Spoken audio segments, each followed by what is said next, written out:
നമസ്കാരം. അപ്പോൾ നമുക്ക് അക്കൗണ്ടൻസിയിലെ രണ്ടാമത്തെ ചാപ്റ്റർ പഠിച്ചു തുടങ്ങാം. Chapter 2 theory base of accounting. മലയാളത്തിൽ പറഞ്ഞാൽ അക്കൗണ്ടിങ്ങിൻ്റെ അടിസ്ഥാന തത്വങ്ങൾ. ഈ ചാപ്റ്റർ ശരിക്കും പറഞ്ഞാൽ അക്കൗണ്ടൻസിയുടെ ഒരു ABC പോലെയാണ്. ഇതാണ് നമ്മുടെ ബേസ്. ഇവിടെ പഠിക്കുന്ന കാര്യങ്ങൾ കൃത്യമായിട്ട് മനസ്സിലാക്കിയാൽ മുന്നോട്ടുള്ള ചാപ്റ്ററുകളിലെ കണക്കുകളൊക്കെ വളരെ എളുപ്പമായി തോന്നും. അതുകൊണ്ട് നമുക്ക് വളരെ ശ്രദ്ധയോടെ ഇത് പഠിക്കാം. ഈ ഒരു വിശദീകരണത്തിൽ നമ്മൾ എന്തൊക്കെയാണ് പഠിക്കാൻ പോകുന്നതെന്ന് നോക്കാം. ആദ്യം എന്തിനാണ് അക്കൗണ്ടിങ്ങിന് ചില നിയമങ്ങൾ എന്ന് നമ്മൾ മനസ്സിലാക്കും. പിന്നെ കുറച്ച് അടിസ്ഥാന ആശയങ്ങൾ പഠിക്കും. അതിനുശേഷം പണം എന്ന ഭാഷയെക്കുറിച്ചും അക്കൗണ്ടിങ്ങിൻ്റെ ഏറ്റവും പ്രധാനപ്പെട്ട ചില കാര്യങ്ങളെക്കുറിച്ചും സംസാരിക്കും. പിന്നെ കുറച്ച് നല്ല ശീലങ്ങൾ, അവസാനം പരീക്ഷയിൽ എങ്ങനെ നല്ല മാർക്ക് വാങ്ങാം എന്നും നമ്മൾ ചർച്ച ചെയ്യും. അപ്പോൾ നമുക്ക് ഓരോന്നായിട്ട് പടിപടിയായിട്ട് മുന്നോട്ട് പോകാം. ഒന്നാമത്തെ ഭാഗം, എന്തിനാണ് നമുക്ക് ഈ നിയമങ്ങളൊക്കെ? ഇതിനെ നമുക്ക് സിമ്പിളായിട്ട് അക്കൗണ്ടിങ്ങിൻ്റെ ഗ്രാമർ, അതായത് വ്യാകരണം എന്ന് വിളിക്കാം. ഒന്ന് ചിന്തിച്ചു നോക്കിയേ. ഓരോ കമ്പനിയും അവരവർക്ക് തോന്നിയ പോലെ കണക്കെഴുതാൻ തുടങ്ങിയാൽ എങ്ങനെയുണ്ടാവും? ഒരു കമ്പനിയുടെ കണക്ക് നമുക്ക് വിശ്വസിക്കാൻ പറ്റുമോ? അല്ലെങ്കിൽ ഒരു കമ്പനിയെ വേറൊരു കമ്പനിയുമായിട്ട് താരതമ്യം ചെയ്യാൻ പറ്റുമോ? ഇല്ല അല്ലേ? ഇത് പൈസ നിക്ഷേപിക്കുന്നവർക്കും ലോൺ കൊടുക്കുന്ന ബാങ്കുകൾക്കും, എന്തിന് ആ ബിസിനസിന്റെ ഉടമസ്ഥർക്ക് പോലും കാര്യങ്ങൾ മനസ്സിലാക്കാൻ വലിയ ബുദ്ധിമുട്ടുണ്ടാകും. ഈ ഒരു പ്രശ്നം ഒഴിവാക്കാനാണ് ഗ്യാപ്പ് ഉള്ളത്. എന്താണ് gap? Generally accepted accounting principles. ഒന്നുകൂടെ പറയാം, ജനറലി അക്സെപ്റ്റഡ് അക്കൗണ്ടിംഗ് പ്രിൻസിപ്പിൾസ്. ലോകത്തുള്ള എല്ലാ അക്കൗണ്ടന്മാരും ഒരുപോലെ പിന്തുടരുന്ന കുറച്ച് പൊതുവായ നിയമങ്ങളും മാർഗനിർദ്ദേശങ്ങളുമാണത്. സിമ്പിളായി പറഞ്ഞാൽ അക്കൗണ്ടിങ്ങിന്റെ ഒരു ഒഫീഷ്യൽ റൂൾ ബുക്കാണ് GAAP. ഇനി നമുക്ക് രണ്ടാമത്തെ ഭാഗത്തേക്ക് കടക്കാം. അടിസ്ഥാനപരമായ ചില ആശയങ്ങൾ. ഒരു ബിസിനസ്സിനെയും അതിന്റെ നിലനിൽപ്പിനെയും അക്കൗണ്ടിങ്ങിൽ നമ്മൾ എങ്ങനെയാണ് കാണുന്നത് എന്ന് നോക്കാം. ഇതിലാദ്യത്തെ ആശയം ബിസിനസ് എൻറ്റിറ്റി കോൺസെപ്റ്റാണ്. ഇത് വളരെ പ്രധാനപ്പെട്ട ഒന്നാണ്.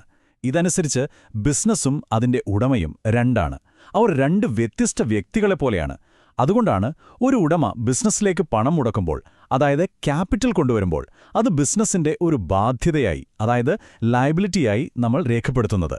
കാരണം ബിസിനസ് എന്ന സ്ഥാപനം അതിന്റെ ഉടമയ്ക്ക് ആ പണം തിരിച്ചു കൊടുക്കാനുണ്ട്. അടുത്ത കോൺസെപ്റ്റാണ് ഗോയിങ് കൺസേൺ. ഇതനുസരിച്ച് ഒരു ബിസിനസ് തുടങ്ങിയാൽ അത് പെട്ടെന്നൊന്നും നിർത്തിപ്പോവില്ല. ഒരുപാട് കാലം മുന്നോട്ട് പോകും എന്ന് നമ്മൾ വിശ്വസിക്കുന്നു. അതുകൊണ്ടാണ് നമ്മൾ 1 ലക്ഷം രൂപയുടെ ഒരു മെഷീൻ വാങ്ങിയാൽ ആ 1 ലക്ഷം രൂപയും വാങ്ങിയ വർഷത്തെ ചെലവായി കാണിക്കാത്തത്. പകരം ആ മെഷീൻ എത്ര വർഷം ഉപയോഗിക്കാൻ പറ്റുമോ അത്രയും വർഷം കൊണ്ട് അതിന്റെ വില നമ്മൾ വീതിച്ച് ചെലവായി എഴുതും. ഇതിനെയാണ് ഡിപ്രീസിയേഷൻ എന്ന് പറയുന്നത്. മൂന്നാമത്തെ ആശയം അക്കൗണ്ടിംഗ് പീരീഡ് കോൺസെപ്റ്റ്. ഒരു ബിസിനസ് ഒരുപാട് കാലം നിലനിൽക്കും എന്ന് നമ്മൾ പറഞ്ഞു. അപ്പോൾ അതിന്റെ ലാഭവും നഷ്ടവും ഒക്കെ അറിയാൻ അത്രയും കാലം കാത്തിരിക്കാൻ പറ്റുമോ? ഇല്ല. അതുകൊണ്ട് നമ്മൾ ബിസിനസ്സിന്റെ ഈ നീണ്ട ജീവിതത്തെ ചെറിയ ചെറിയ കാലയളവുകളായി മുറിക്കുന്നു. സാധാരണയായി 1 വർഷം.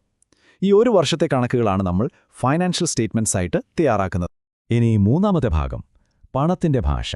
അതായത് നമ്മൾ എങ്ങനെയാണ് ഇടപാടുകളെ പണത്തിന്റെ രൂപത്തിൽ അളക്കുന്നതും വിലയിരുത്തുന്നതും എന്ന് നോക്കാം. മണി മെഷർമെന്റ് കോൺസെപ്റ്റ് പറയുന്നത് ഇത്രയുള്ളൂ. പണത്തിന്റെ രൂപത്തിൽ കൃത്യമായി പറയാൻ കഴിയുന്ന കാര്യങ്ങൾ മാത്രമേ നമ്മൾ അക്കൗണ്ടിംഗ് ബുക്കിൽ എഴുതുകയുള്ളൂ. ഉദാഹരണത്തിന്, ഒരു മാനേജർക്ക് നല്ല കഴിവുണ്ട്, അല്ലെങ്കിൽ നമ്മുടെ പ്രോഡക്റ്റിന് നല്ല ക്വാളിറ്റിയുണ്ട് എന്നൊക്കെ പറയുന്നത് ബിസിനസ്സിന് നല്ലതാണെങ്കിലും അതിനൊരു പണത്തിന്റെ മൂല്യം പറയാൻ പറ്റില്ല. അതുകൊണ്ടത് റെക്കോർഡ് ചെയ്യില്ല. പക്ഷേ 10,000 രൂപയുടെ സാധനങ്ങൾ വിറ്റു എന്ന് പറയുമ്പോൾ അതൊരു കൃത്യമായ പണത്തിന്റെ ഇടപാടാണ്. അത് നമ്മൾ രേഖപ്പെടുത്തും. അടുത്തത് കോസ്റ്റ് കോൺസെപ്റ്റാണ്. ഇതനുസരിച്ച് നമ്മൾ എന്ത് ആസ്തി, അതായത് ആസറ്റ് വാങ്ങിയാലും അത് വാങ്ങിയ വിലയിൽ തന്നെ ബുക്കുകളിൽ രേഖപ്പെടുത്തണം. ഈ വാങ്ങിയ വിലയെ നമ്മൾ ഹിസ്റ്റോറിക്കൽ കോസ്റ്റ് എന്ന് പറയും. ഉദാഹരണത്തിന്, നമ്മൾ 7 ലക്ഷം രൂപയ്ക്ക് ഒരു സ്ഥലം വാങ്ങി. 10 വർഷം കഴിഞ്ഞതിന്റെ വില 20 ലക്ഷമായിട്ടുണ്ടാകാം. പക്ഷേ നമ്മുടെ അക്കൗണ്ടിംഗ് ബുക്കിൽ അതെപ്പോഴും 7 ലക്ഷം എന്ന് തന്നെ കാണിക്കും. കാരണം വാങ്ങിയ വിലയ്ക്ക് നമ്മുടെ കയ്യിൽ ബില്ല്, അതായത് തെളിവുണ്ട്. മാർക്കറ്റ് വില മാറിക്കൊണ്ടിരിക്കും. ഇനി നാലാമത്തെ ഭാഗം, അക്കൗണ്ടിങ്ങിന്റെ ഹൃദയമെന്ന് തന്നെ പറയാം.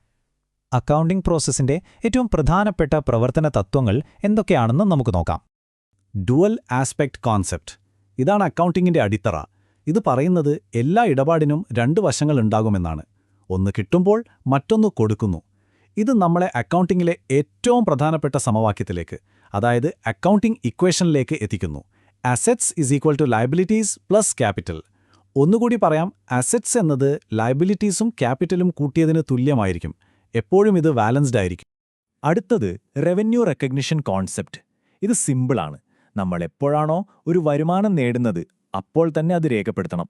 കയ്യിൽ പണം കിട്ടാൻ വേണ്ടി കാത്തിരിക്കരുത്. ഉദാഹരണത്തിന്, നിങ്ങൾ മാർച്ച് മാസത്തിൽ ഒരാൾക്ക് കടമായിട്ടൊരു സാധനം വിറ്റു. അപ്പോൾ ആ വരുമാനം നിങ്ങൾ നേടിയത് മാർച്ചിലാണ്. അതുകൊണ്ട് അത് മാർച്ച് മാസത്തെ കണക്കിൽ കാണിക്കണം. അയാൾ ചിലപ്പം പണം തരുന്നത് അടുത്ത മാസം ഏപ്രിലായിരിക്കും. എന്നാലും വരുമാനം മാർച്ചിൻ്റേതാണ്. ഇനി മാച്ചിങ് കോൺസെപ്റ്റ്. ഒരു വർഷത്തെ ശരിയായ ലാഭം കണ്ടുപിടിക്കണമെങ്കിൽ ആ വർഷം നമ്മൾ നേടിയ വരുമാനവും ആ വരുമാനം നേടാൻ വേണ്ടി നമുക്ക് വന്ന ചെലവുകളും തമ്മിൽ മാച്ച് ചെയ്യണം. അതായത് ഒരു പ്രത്യേക കാലയളവിലെ വരുമാനവുമായി ആ കാലയളവിലെ ചെലവുകളെ നമ്മൾ താരതമ്യം ചെയ്യുന്നു. അടുത്ത വർഷത്തേക്കുള്ള ചെലവുകൾ ഈ വർഷത്തെ വരുമാനത്തിൽ നിന്ന് കുറയ്ക്കാൻ പാടില്ല. 5ാമത്തെ ഭാഗം, നല്ല ശീലങ്ങൾക്കുള്ള ചില തത്വങ്ങൾ. അക്കൗണ്ടിംഗ് വിവരങ്ങൾ സത്യസന്ധവും സ്ഥിരതയുള്ളതും എല്ലാവർക്കും മനസ്സിലാകുന്നതുമാക്കാൻ നമ്മളെ സഹായിക്കുന്ന ചില വഴികളാണിത്. നമുക്ക് ഓരോന്നായി നോക്കാം. 1. ഫുൾ ഡിസ്ക്ലോഷർ, അതായത് പ്രധാനപ്പെട്ട ഒരു വിവരവും ഒളിച്ചുവെക്കരുത്, എല്ലാം വെളിപ്പെടുത്തണം. 2. കൺസിസ്റ്റൻസി, എല്ലാ വർഷവും ഒരേ അക്കൗണ്ടിംഗ് രീതി തന്നെ ഉപയോഗിക്കണം. ഇടയ്ക്കിടെ മാറ്റിയാൽ നമുക്ക് കണക്കുകൾ താരതമ്യം ചെയ്യാൻ പറ്റില്ല. 3. കൺസർവേറ്റിസം, അതായത് വരാൻ സാധ്യതയുള്ള എല്ലാ നഷ്ടങ്ങളെയും നമ്മൾ മുൻകൂട്ടി കാണണം. പക്ഷേ ഉറപ്പില്ലാത്ത ലാഭങ്ങളെക്കുറിച്ച് നമ്മൾ ആശിക്കാനും പാടില്ല. ഒരുതരം സേഫ് ഗെയിമാണിത്. അടുത്തത് മറ്റീരിയാലിറ്റി, തീരുമാനങ്ങളെ സ്വാധീനിക്കുന്ന അത്രയും പ്രധാനപ്പെട്ട വിവരങ്ങൾക്ക് മാത്രം പ്രാധാന്യം കൊടുക്കുക. അവസാനമായി ഒബ്ജക്റ്റിവിറ്റി, എന്തെഴുതിയാലും അതിന് ബില്ലോ വൗച്ചറോ പോലുള്ള തെളിവുകൾ വേണം. ശരി, നമ്മൾ ഇത്രയും നേരം തിയറി പഠിച്ചു. ഇനി ഈ പഠിച്ച കാര്യങ്ങൾ വെച്ചിട്ട് പരീക്ഷയ്ക്ക് വരുന്ന ചോദ്യങ്ങളിലെ തെറ്റുകൾ എങ്ങനെ കണ്ടുപിടിക്കാമെന്ന് നോക്കാം. നമുക്ക് സാധാരണ വരുന്ന ചില തെറ്റുകൾ നോക്കാം. 1ാമത്തെ സാഹചര്യം, 7 ലക്ഷത്തിന് വാങ്ങിയ കെട്ടിടം ഇപ്പോഴത്തെ മാർക്കറ്റ് വിലയായ 20 ലക്ഷത്തിൽ കാണിക്കുന്നു. ഇത് ശരിയാണോ? അല്ല, ഇത് കോസ്റ്റ് കോൺസെപ്റ്റിന് എതിരാണ്. ആസ്തികൾ വാങ്ങിയ വിലയിൽ തന്നെ കാണിക്കണം. 2ാമത്തെ തെറ്റ്, സ്റ്റോക്ക് കണക്കാക്കുന്ന രീതി കഴിഞ്ഞ വർഷം ഉപയോഗിച്ചതിൽ നിന്നും മാറ്റി. അതും തെറ്റാണ്, കാരണം അത് കൺസിസ്റ്റൻസി കോൺസെപ്റ്റിന് എതിരാണ്.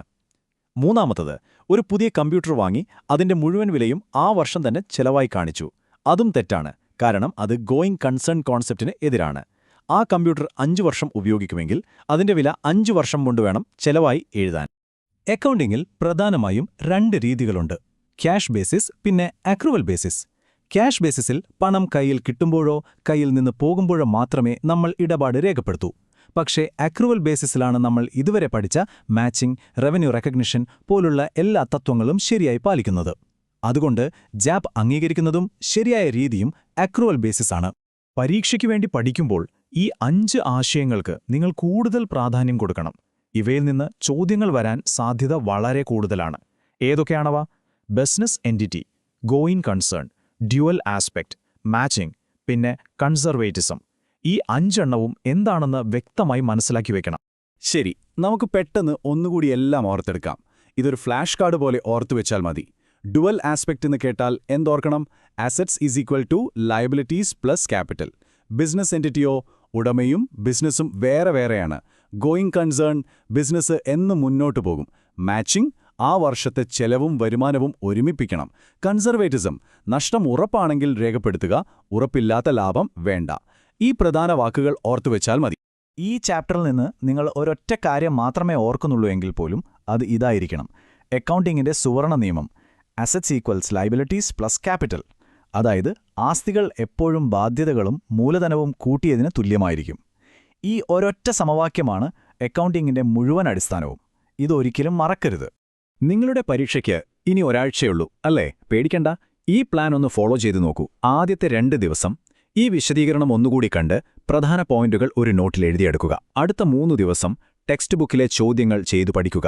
6ാം ദിവസം നിങ്ങൾ എഴുതിവെച്ച നോട്ടുകൾ നന്നായി ഒന്നുകൂടി വായിക്കുക. അവസാന ദിവസം, അതായത് 7ാം ദിവസം, റിലാക്സ് ചെയ്യുക. ആത്മവിശ്വാസത്തോടെ പോയി പരീക്ഷ എഴുതുക. എല്ലാവർക്കും വിജയാശംസകൾ.